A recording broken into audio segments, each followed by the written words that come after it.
Hi, I'm Krista Johnson. This is my horse Louie. We're going to do some hindquarter, forequarter turns under saddle today.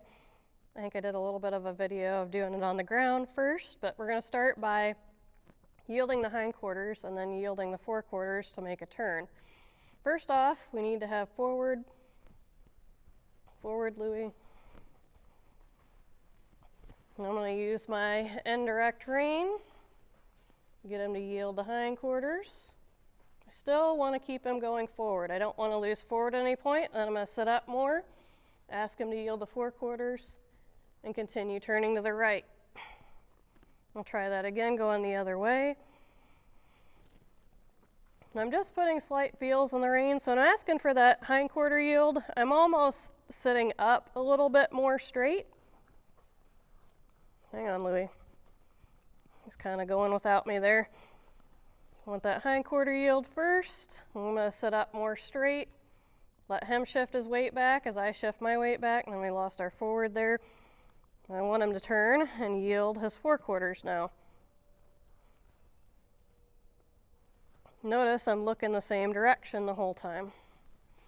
That turn didn't quite work out because we lost the forward, so that forward is so important to get any kind of yield to work. Once you lose the forward, you'll lose the hindquarter yield and lose the forequarter yield. Now here, I'm kind of sitting up more straight.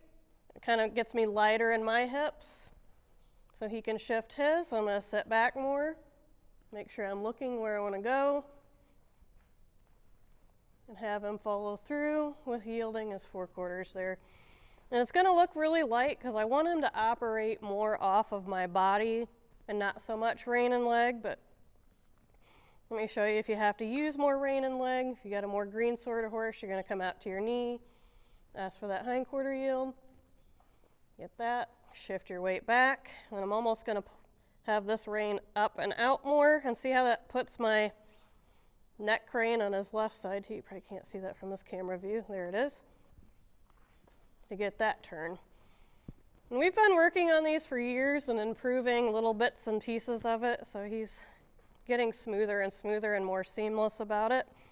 So don't worry if your horse doesn't look like this the first however many times you try. Break it down in little pieces.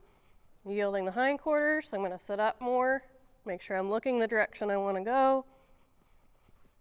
Beautiful. One more time, let's see if I can get it all nice and light. I want him operating more off of my body at this stage. Don't feel bad though when you got to correct your horse a little bit with your rein and your leg. That's what they're there for, to use. But if we can get him to follow our intention and the shift of our weight, that's ideal. Got a little distracted by the other horses out there. Beautiful. So this is a really fun way to kind of add your turns together. It really helps you learn to isolate your horse's back end from their front end. A lot of times they don't know that until we start teaching them, but it'll improve your turns, it improves their athleticism, and it does help them relax. Thanks for joining us.